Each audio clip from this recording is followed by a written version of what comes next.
그래서 이 친환경 세미나도 사실은 이제 오늘이 세 번째인데, 이제 첫 번째 전체적인 내용, 뭐 인증 시스템이 뭐가 있고 친환경이 무엇이냐 뭐 이런 거 하고, 다음에 대지에 대한 얘기했고, 그렇지?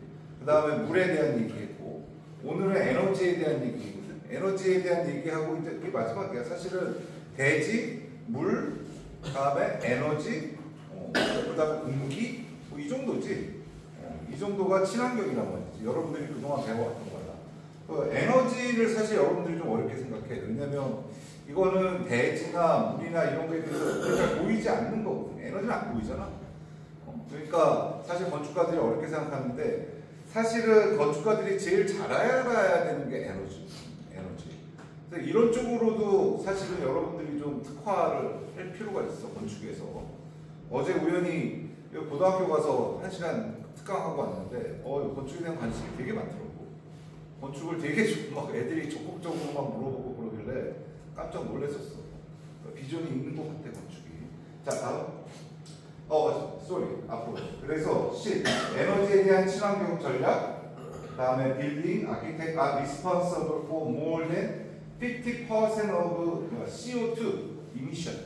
그러니까 이산화탄소 배출의 50% 이상을 건물이나 아키텍트가 책임지고 있다.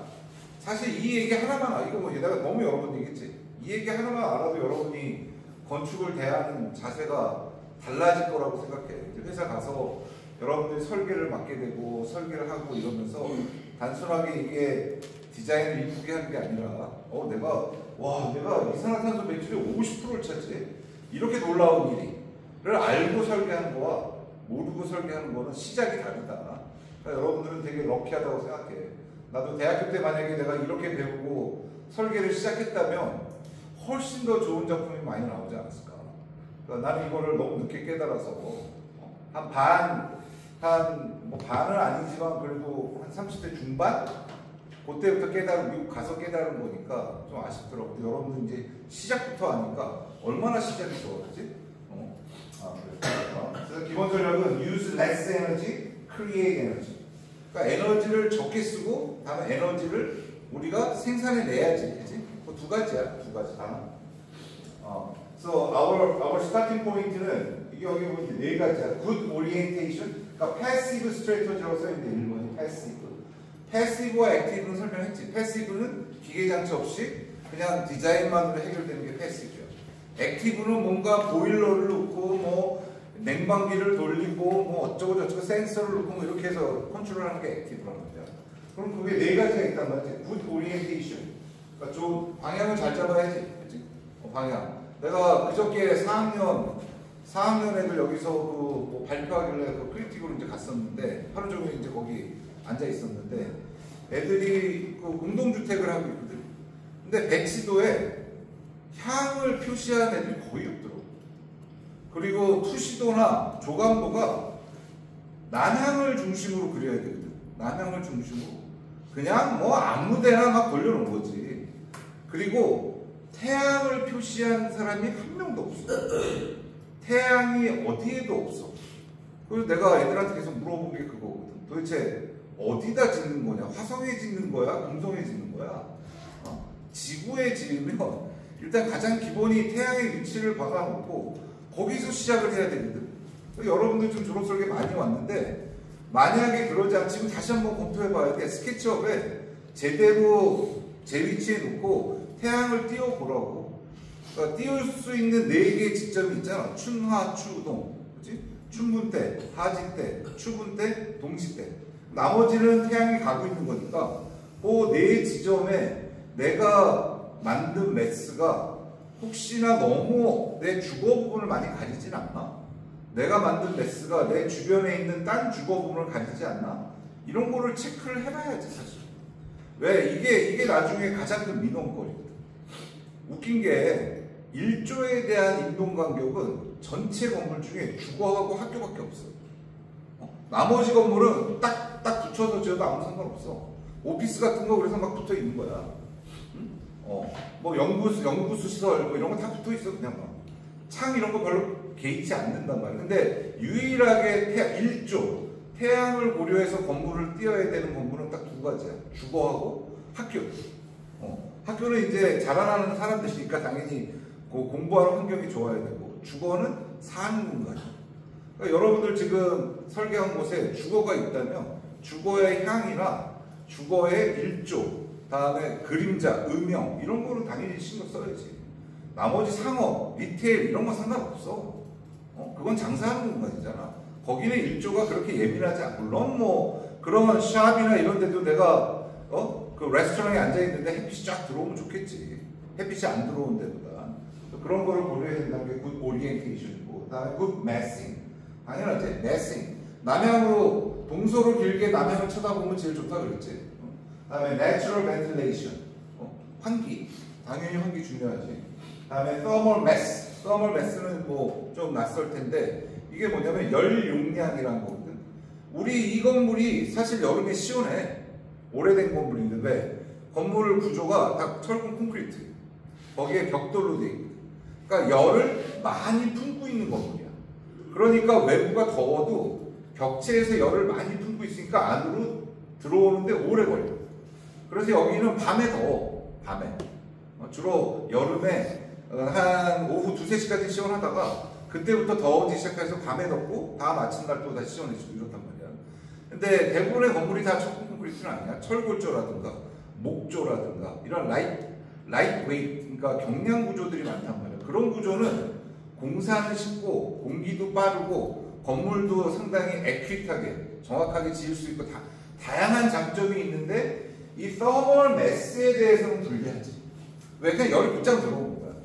그러니까 이 콘크리트 벽에 비해서 철골에 그냥 이렇게 뭐 파티션한 그런 건물은 당연히 이거에 약하지. 그러니까 이게 사실 동전의 양면 같은 거예요. 공기나 공사 기법이나 다음에 리사이클, 나중에 이 건물이 죽을 때, 우리 LCC 이런 거 다 배웠잖아. 나중에 폐기할 때 이럴 때는 당연히 철골조나 경량이 좋지. 하지만 열 용량으로 볼 때는 철근 콘크리트가 좋다는 거지. 그러니까 이게 꼭 뭐가 100%다가 아니란 말이지. 상황에 따라서 맞춰가야 된다. 학교같이 이렇게 오래 가는 건물들은 나는 철근 콘크리트가 맞다고 봐. 근데 오피스나 뭐 아니면 상업 건물 이렇게 자주 바꿔대는 건물들은 사실은 경량이 맞는 거지. 뭐 그런 식의 스토리들이 있다. 다음. 그래, 다음에 스마트 빌딩 엠블럼 넘버 2는 our 스타팅 포인트는 keep heat out이고 keep heat in이고, 다음에 control moisture transport. 뭐 이거는 뭐냐면 열이 나가게 하고 열을 들어가게 하는 거를 잘 컨트롤하자지. 이게 중동 지역은 언제나 keep heat out이지, 그치? 다음에 시베리아나 이런 지역은 언제나 keep heat in이겠지. 근데 우리 같이 사만사온이 있는 날씨의 설계가 제일 어려워. 왜? 여름과 겨울이 다 있기 때문에. 어디에 비중을 두기가 애매하거든. 왜? 반반이잖아. 추운 거 2달, 더운 거 한 3달, 4달. 뭐 추울 때 어느 해는 추운 게 3달, 4달, 어느 해는 더운 게 3달, 4달, 이게 막 왔다 갔다 한단 말이지. 그래서 설계에서 제일 어려운 설계가 이 사만사온 기후가 있는 이 중간대가 제일 어려워. 그래서 이 지역, 여러분들 생각해보면 뭐 로마라든가 워싱턴 DC라든가 동경이라든가 우리나라 뭐 대부분의 대도시들은 다 요 사만사온에 걸려있어. 요 날씨가 제일 살기 좋은 거고, 곡식도 중동 같은 데서는 곡식이 안 되잖아. 왜? 춥고 덥고 해야 곡식이 되는 거고, 곡식이 익으려면 추워져야지 익는 거고, 곡식이 싹을 피우려면 더워야 싹을 피기 때문에 이 곡식이 있는 곳에 인간이 사는 곳이니까. 근데 건축적으로 볼 때 쉽지 않다. 이 양쪽을 다 해야 되니까. 특히 이 사만사온 기후에 있는 우리나라 같은 이런 몬순 기후에는 뭐의 시초가, 그래서 이걸 뭐라 그래? 결로지, 결로. 결로가 언제나 많이 생긴단 말이야. 중동이나 시베리아는 결로가 안 생겨. 왜? 하나로만 컨트롤하면 돼. 근데 이 사만사온 기운이 있는 곳은 결로가 많이 생긴다. 그러니까 설계가 상당히 까다롭다. 그런데 인간 파퓰레이션의 거의 80에서 90% 이상이 다 이 중간에 살아. 이 북쪽이나 밑에 사는 인구 그렇게 많지 않아. 그러니까 어쩔 수 없지. 우리가 이겨내야 되는 거다. 다음에 efficient HVAC and lighting. 자, 그래서 HVAC는 뭐야? Heating, Ventilation, and Air Conditioning. 그치? 그러니까 heating, 그러니까 난방, 환기, 냉방이지. 그치? 그래서 HVAC이라고 얘기한다 그랬지? HVAC. 그러니까 유식하게 얘기하면 H100 이렇게 얘기하면 된다. 회사 가서 미케니컬이나 이런 냉방이나 난방이나 히팅, 뭐 환기 이런 쪽 사람들 만나게 되거든. 컨설턴트로 이제 다 그쪽 사람들하고 만나서 회의를 하게 되거든. 그러면 H100이라고 얘기하는 사람이 있고 냉난방 시스템이라고 얘기하는 사람이 있고 뭐 그 말의 수준에 따라서 벌써 이 퀄리티가 다르지. H100이라고 하면 벌써 MEP 하는 사람들은 다 알거든. H100을 다 아니까 MEP 하는 사람들이 벌써 리스펙트를 하지. 얘는 좀 뭘 아는구나. 얘한테 사기치면 안 되겠다. 얘한테 뜯어먹으면 안 되겠다. 사업은 다 그런 거 아니야. 상대 눈치 보고 약점을 찾아서 긁어내서 내 이윤을 많이 만드는 게 사업이잖아. 그치? 이 H백이나 이런 거 미케니컬 회사들이 그러니까 간단하게 얘기하면 설계가 100이면 설계비가 그 중에서 한 10에서 15 정도 차지하거든. 설계비가. 그러니까 여러분이 100을 받으면 한 15 정도를 던져줘야 되거든. 그러면 다시 말하면 한 달에 받는 봉급은 똑같아. 건축회사 다니나 미케니컬 회사 다니나 똑같단 말이야. 엔지니어링 회사 다니나. 그런데 우리는 100을 받는데 걔네는 15를 받아. 그러면 우리가 프로젝트 하나를 할 때 걔네는 거의 한 6개에서 8개 정도를 해야 같은 봉급을 받는 거야. 다시 말하면 우리 책상에는 프로젝트가 하나 놓여 있는데 걔네 책상에는 프로젝트가 한 6개, 7개가 놓여 있다. 그러니까 이 하나의 한 명의 미케니컬 엔지니어가 한 6명, 7명, 8명의 아키텍트를 만나고 있다. 그러면 수준 차이가 확 나는 거야. 그럼 얘는 결정을 해. 야, 우리 회사를 위해서 돈 벌 곳은 요놈, 요놈, 요놈. 왜? 얘네는 아무도 모르고. 그럼 거기다 디립다 밀어 넣는 거지. 디립다 넣는 거지. 근데 미케니컬이 많이 들어가게 넣는 거야. 그런데 나중에 시공업체 붙일 때 지네들끼리 뚝뚝뚝 해서 돈 버는 거란 말이지. 뭔가 설비가 많이 들어가서 설비 포션이 늘어나야 자기들 산업이 크잖아. 그래야 자기들도 크는 거고. 그거를 잘 보고 있다고 사람들이. 그러니까 우리 건축가들도 정신 차려야 된다. 자, 여기 이제 뭐 아리따운 아가씨가 있는데 이게 뭐 20년 전이니까 이분이 이렇게 존재할지 모르겠지만 과연 건물에 유리를 쓰는 것이 정말로 최고의 선택일까? 자, 이게 이제 언제나 갈림길이야. 이제 여기서부터 이제 좀 설계 실무에 대한 얘기가 나오는데 다 유리 좋아해. 다 유리 좋아하고 유리로 다 건물을 만들고 싶어 하는데 다 유리를 쓰면서도 단점은 다 알아. 햇빛이 너무 많이 들어오고 여름에 너무 뜨겁고 겨울엔 좋아. 햇빛이 또 들어오니까 따뜻하고. 근데 이 유리는 컨트롤이 잘 안 돼. 이 유리는 단열 성능이 일반 벽에 비해서 훨씬 떨어져. 일반 벽이 만약에 R 밸류가 20이다. 유리는 뭐 R 밸류가 15 이하는 말이지. 단열 성능도 안 좋아. 여러분도 그냥 느끼잖아. 유리가 없는 곳에 서 있는 거랑 있는 곳에 서 있는 거랑 벌써 이 느끼는 온도가 다르잖아. 그런데도 불구하고 건축가들이 유리를 좋아해. 유리를 좋아해. 투명하고 깔끔하고 디자인도 좋고 그러니까 이제 건물에 유리를 많이 넣는단 말이야. 내 얘기는 유리를 넣지 말라는 얘기가 아니라 유리를 적소해. 적당하게 넣어야 된다. 그런 얘기를 하고 싶은 거고. 자, 물론 투명하고 비치는 유리를 싫어하는 사람은 아무도 없다. 유리는 채광에 유리하고 열을 흡착할 수도 있지만 그러나 먼저 생각할 것은 우리가 모든 건물에 과연 열이 다 필요한 것인가. 유리는 가까이 있으면 덥고 또한 소음도 막을 수 없다. 소리도 들어오거든. 유리는 아주 비싸. 그리고 직사광을 막기 위해서는 더 많은 비용이 필요하다. 유리는 생산, 유지, 대체하는 비용도 많이 듭니다. 이게 대표적인 이게 그 프랑스에 있는 아랍 무슨 아랍 박물관이냐 무슨 기념관이냐 아무튼 장 루벨이 설계한 그 무슨 아랍 무슨 뭐지 문화원인가 뭐 그런 거거든. 이게 유리인데 이 안이 이게 다 카메라 조리개가 다 들어가 있는 거예요. 그래서 햇빛이 들어올 때 카메라 조리개처럼 열렸다 닫혔다 열렸다 이게 다 움직이거든. 여러분 다 잘 알고 있는 건물이잖아. 이거 하나가 거의 1억 한다는 얘기예요. 그 당시 1억. 근데 이게 건물 판넬이 몇천 개가 붙어 있어. 그러니까 뭐 아랍이니까 뭐 걔네는 석유 그냥 파내는 돈이 나오는 애들이니까 그렇게 지어지. 이게 과연 맞는 거냐 이거지. 이게 과연 이게 맞는 거냐. 뭐 하나의 그냥 작품으로는 모르겠지만 이게 우리가 상용으로 쓰는 건물을 만든 거냐에 대한 고민이 있단 말이야. 유리들을 그냥 닦아야 돼. 그리고 유리는 이렇게 지저분해진단 말이야. 왜 우리는 언제나 냉방과 난방을 천장에서부터 공급해야 하는지 바닥에서 하면 안 되는지. 내가 이거 한번 대규모 공간, 여러분들 지금 설계하면서 대규모 공간을 만드는 사람들이 있는데 물론 미케니컬 시스템까지 지금 고려 안 하고 있겠지만 나중에 회사 가면 당장 고려해야 되거든. 한번 고려해보자. 자, 그게 이제 체육관이랑 강당이나 컨퍼런스 홀이나 대공간들이야. 여러분들 설계에 좀 들어가 있어. 대공간이 들어가 있는데 이게 지금 뱅크 오브 아메리카거든. 뱅크 오브 아메리카라고 해서 지금 뉴욕에 지어져 있는 건물이야. 뱅크 오브 아메리카라고. 여기에 이제 큰 공간들을 이렇게 했다는 거야. 치환 환기 시스템. Displacement ventilation can be a big saver라고 해서 이 건물은 단순히 냉난방을 바닥에서 하는 치환 환기 시스템을 사용해서 19%의 에너지를 절약할 수 있었고 상을 받았다 이거죠. 여러분도 어느 공간 가면 찬바람이 바닥에서 나오는 건물들이 바닥에서 우리나라는 거의 존재하지 않는데 컨벤션 센터나 이렇게 큰 높이가 큰 데는 바닥에 이게 있다고. 바닥에 왜 그럴까? 사람은 결국 이게 높이가 만약에 지금 이거는 한 4, 5m밖에 안 돼 보이는데 이게 체육관이다. 그럼 높이가 10m 이상 돼야 돼. 배구 같은 거 15m 이상이거든. 배구는 몸이 많이 올라가기 때문에 농구는 12m 막 이렇단 말이야.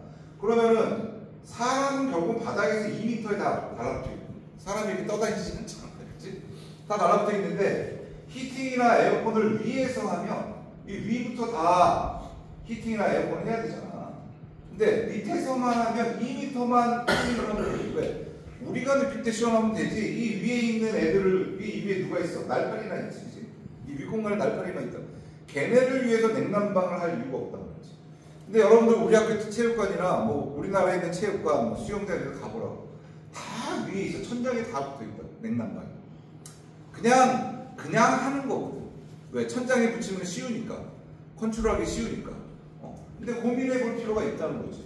그럴 필요가 있다. 바닥에 하면 되는데. 그러면 이제 바닥에 할 때 문제는 한두 가지가 있어. 왜? 바닥에 먼지가 있으면 바닥에서 에어컨이 올라오면 먼지도 같이 올라오지. 그러니까 이 바닥이 상당히 청결해야 돼. 청소도 계속 메인텐스를 잘 해줘야지. 지저분한 곳에 바닥에서 이게 올라오기 시작하면 한이 없지. 그러니까 청결을 기본으로 했을 때 쓰는 게 이거 19% 세이빙했다 그러는데 야 이렇게 100층 되는 건물에서 19%면 어마어마한 에너지 세이빙. 그러니까 이 주인한테 얼마나 좋은 거야. 그래서 이런 디스플레이스먼트 벤틸레이션 시스템 같은 걸 많이 쓴다. 이것도 아마 기억해도 팁이야. 여러분들이 회사 가게 되면 분명히 체육관, 컨벤션, 미팅룸 이런 대규모 공간들 설계하거든. 그때 한번 기억해보라고. 바닥에서 냉난방을 한 거 하고 HVAC 그 엔지니어한테 한번 제안을 해보라고. 야 이걸 바닥에서 치환 냉난방을 하면 도대체 얼마큼 세이빙이 되니 돈이? 한번 계산해 와봐. 그래서 그거를 클라이언트한테 보여주는 거지. 자, 한 클라이언트가 와서 체육관을 멋있게 지어. 체육관을 짓는데, 이거를요, 기본적인 방식으로 천장에서 하면 1년에 에너지가, 돈이 얼마 나오고요. 바닥으로 하면 얼마 나옵니다. 자, 한번 고민해 보세요. 그러면 이제 클라이언트는 고민하겠지. 그래서 선택을 할 수도 있고, 안 할 수도 있지.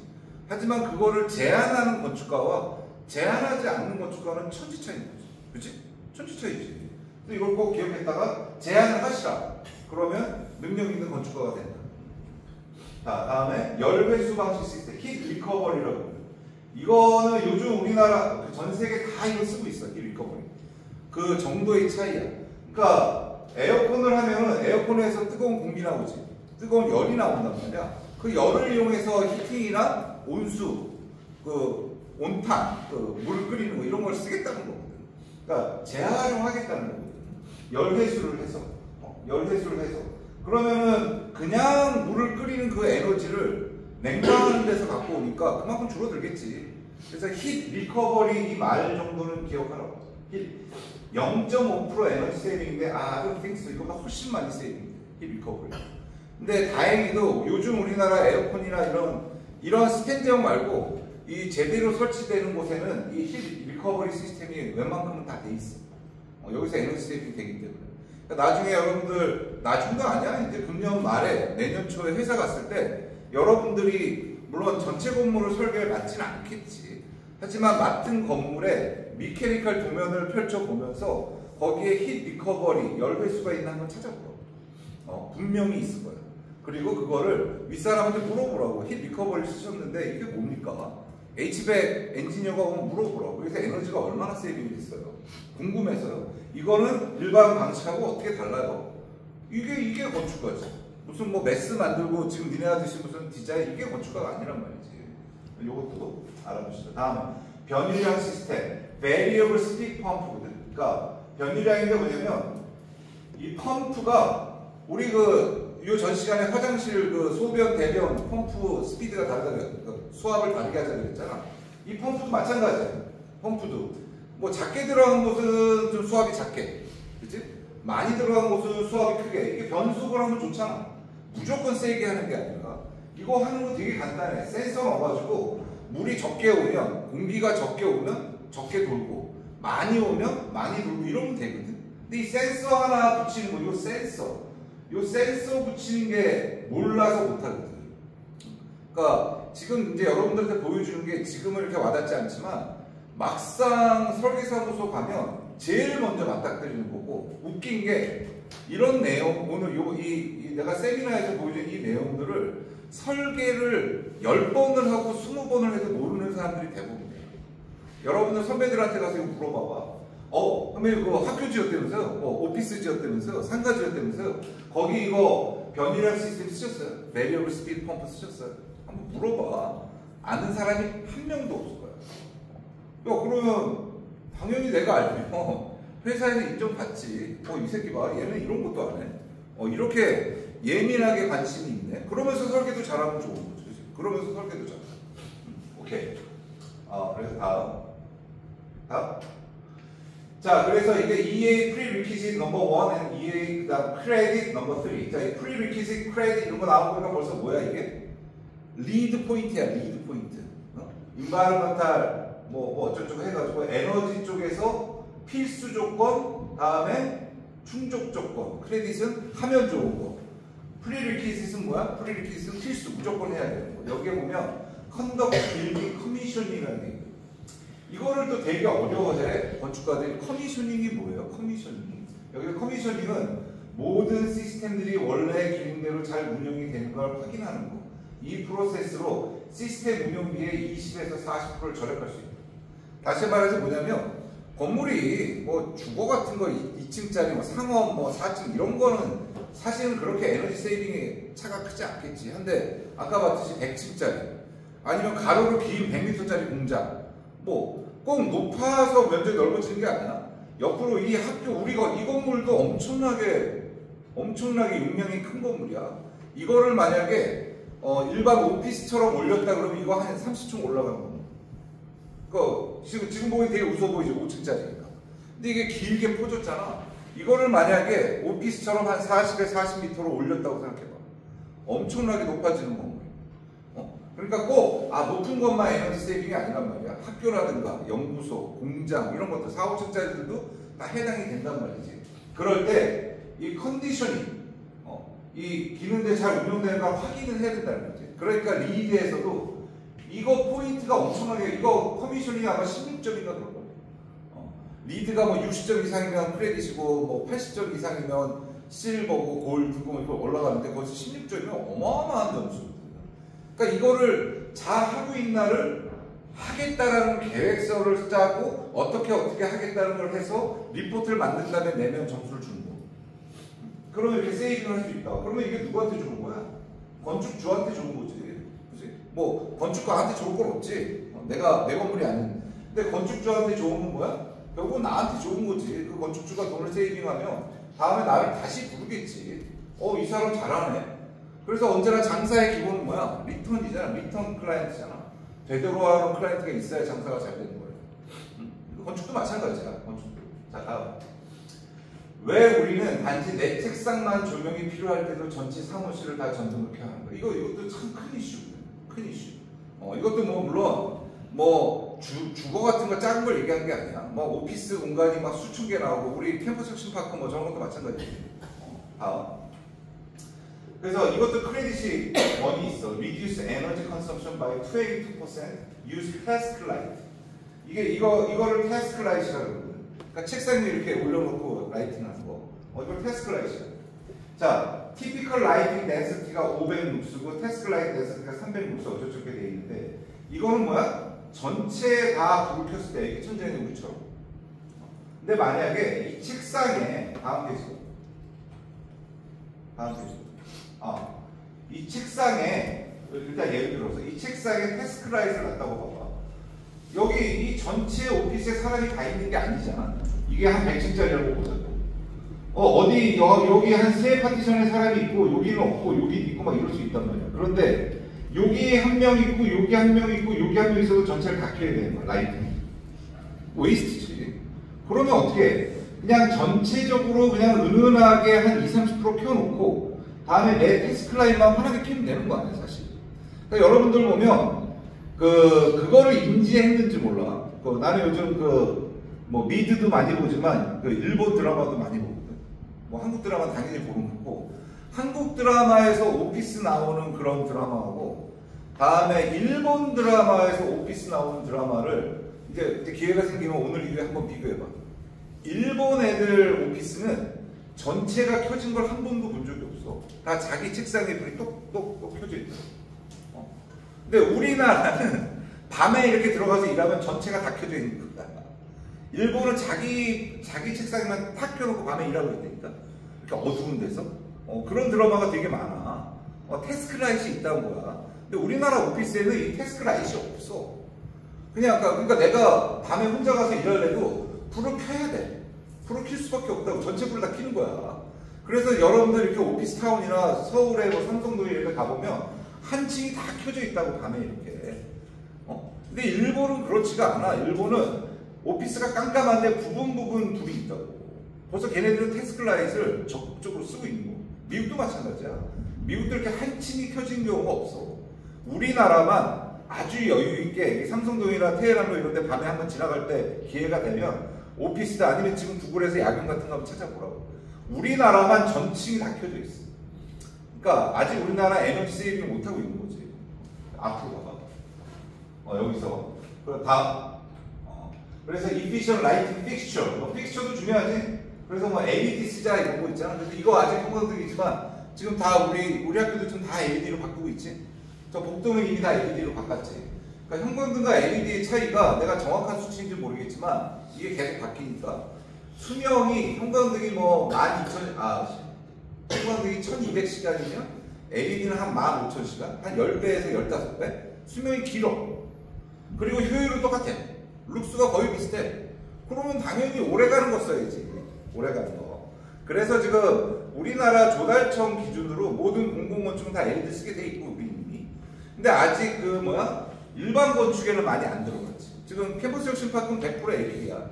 그러니까 공공건축이니까. 그러니까 이제 공공건축은 일단 다 LED를 쓰게 돼 있다가 우리 학교도 지금 거의 대부분 다 LED로 바꿨지. 아직 교실만 안 바뀌었는데 딴 건물들은 다 바뀌어 있다고. 그래서 LED 이렇게 에너지 세이빙 되는 걸 쓰자 이거지. 쓰자. 건축물에서 에너지를 절약하기 위해서는 고효율의 전등과 전등기구를 사용해야 된다. 오케이. 다음에 reduce energy consumption 20%. 이것도 똑같은 건데 occupancy sensor can reduce total energy annual consumption by 2-3%. 이것도 내가 미국 R&D에 있을 때 이거 발표할 때 이거 하니까 사람들이 픽 이러더라고. 어떤 미국 놈이. 지금도 생각이 나는데 2%? 뭐 이러는 거야. 야 이게 100층짜리면 말이 달라질 테니까. 이게 길이가 200m 되는 그런 큰 건물이면 말이 달라질 테니까. 물론 사람들이 생각할 때 내가 생각하는 건물의 스케일이 요만하거든. 그러니까 2% 에헤이 뭐. 근데 100층짜리 건물이면 이게 수백억의 차이가 날 수 있어요. 수십억, 수백억의 차이가 난다고.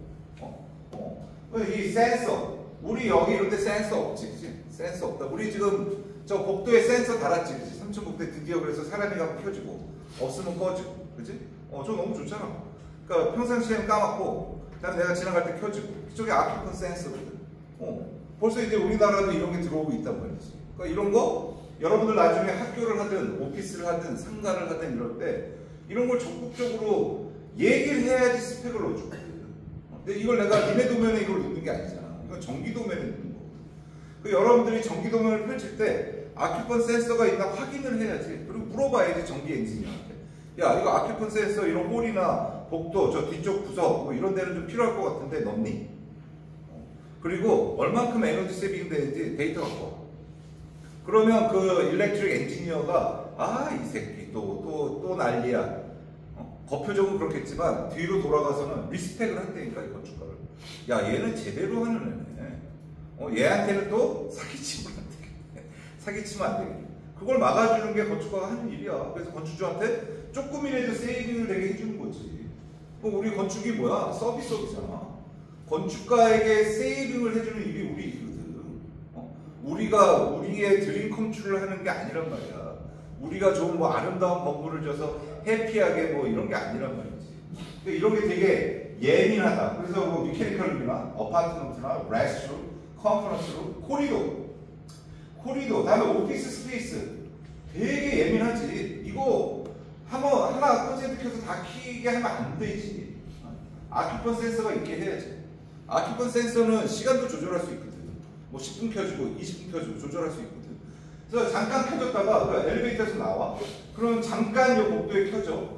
내 자리까지 가는데 한 1분에서 2분 걸려. 그때만 딱 켜지는 거야.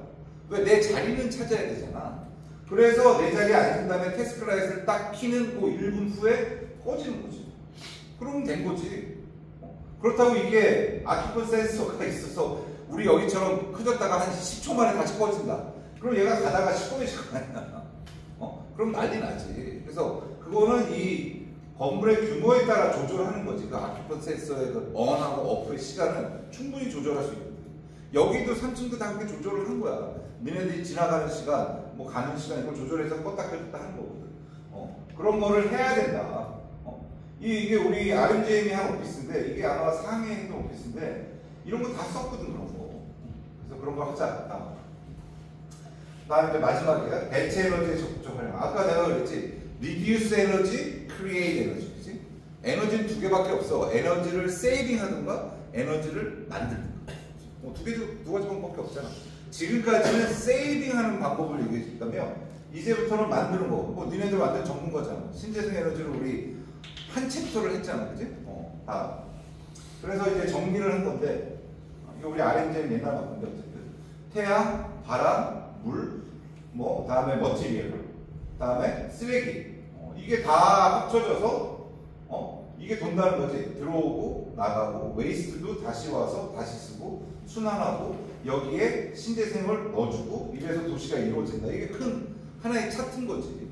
그러니까 여러분 요번에 리포트를 썼지만 거기에 이런 큰 개념이 있는지는 모르겠어. 이런 큰 개념이 있는지.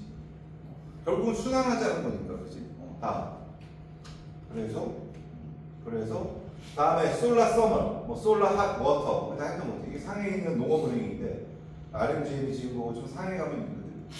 도메스틱 내년에는 아마 중국으로 갈 생각이야. 4학년 그거를 중국 간 지가 한 7년 8년 된 것 같아서 하도 일본만 갔더니 애들이 지겨워하는 것 같아서 이제 중국을 좀 돌아볼까. 중국이 요즘 뭐 베이징이나 상해나 뭐 중국 경제 망했다고 그러지만 중국 가보면 장난 아니에요. 건물들이 다 친환경이고 완전히 스마트 건물들이고 왜 걔네들은 다 미국에 맡겼거든. 솔직히. 그리고 완벽하게 지었거든. 미국에 맡겨서. 우리나라는 우리나라 사람이 잘한다고 생각해서 스스로 하는데 거지같이 하거든. 그러니까 제대로 된 건물이 하나도 없어요. 우리나라. 근데 베이징이나 상해 가면 정말 엄청난 텐진 뭐 이런데 뭐 닝보 뭐 어느 도시를 가도 정말 어마어마해. 뭐 소주, 항저 뭐 어느 도시를 가도 또 그런 데를 좀 갈 생각이에요. 그래서 requirement provide 2.5% of total annual building energy consumption using renewable energy. 그러니까 이런 데 태양광을 썼다는 얘기지, 그치? 다음에 wind turbine photovoltaic. 이건 태양광이지. 다음에 wind turbine은 뭐야? 풍력이지, 풍력. 그래서 여기 간단한 다이어그램이지, 간단한 다이어그램.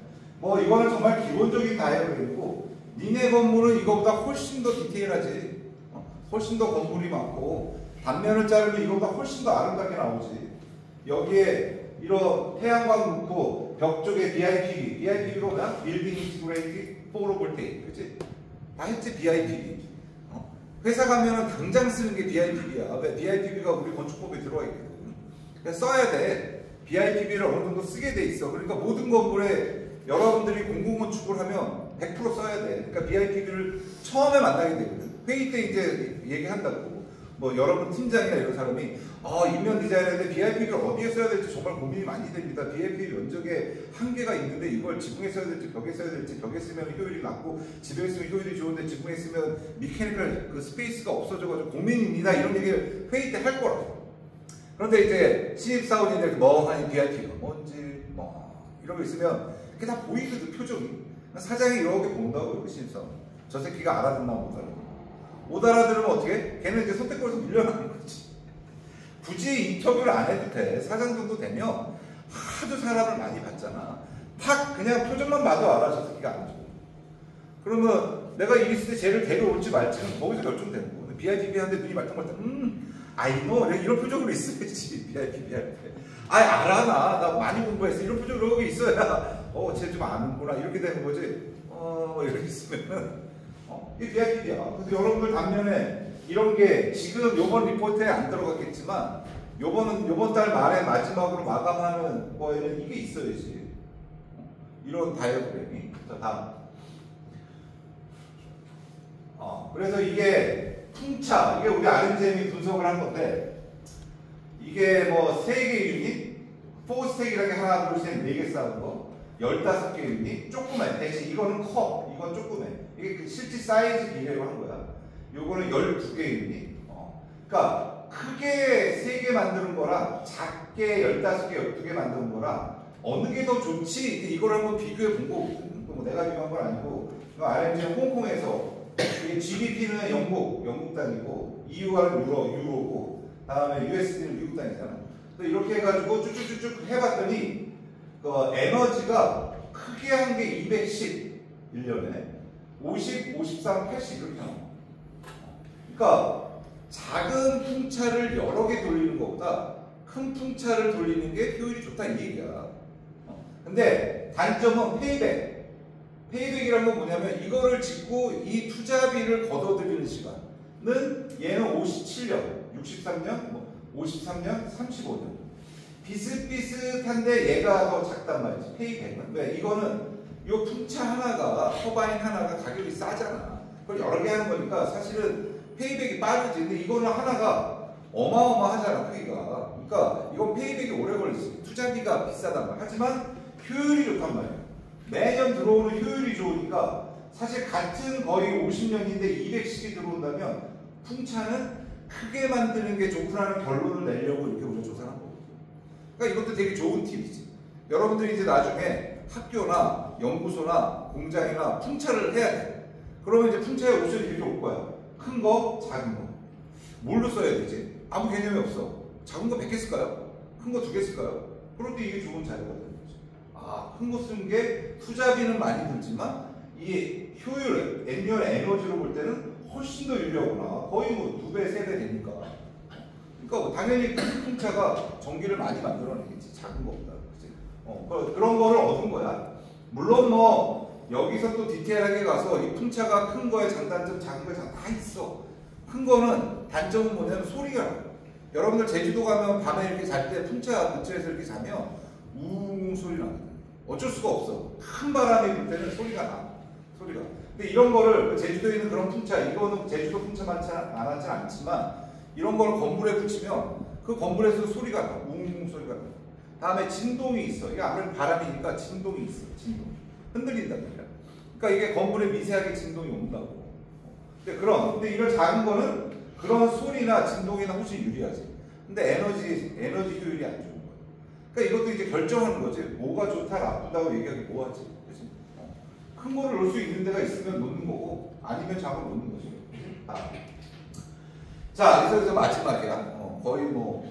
과연 그러면 우리 건축가가 해야 할 환경의 영향을 최대한 줄인다. 우리 건축가는 환경이 디자인의 중심이 되는 새로운 접근을 해야 된다. 모든 디자인의 에너지 효율을 생각하고 어떻게 하면 환경에 적게 영향을 미칠 수 있을 것인가를 고민해야 된다. 뭐 당연한 거지, 그지?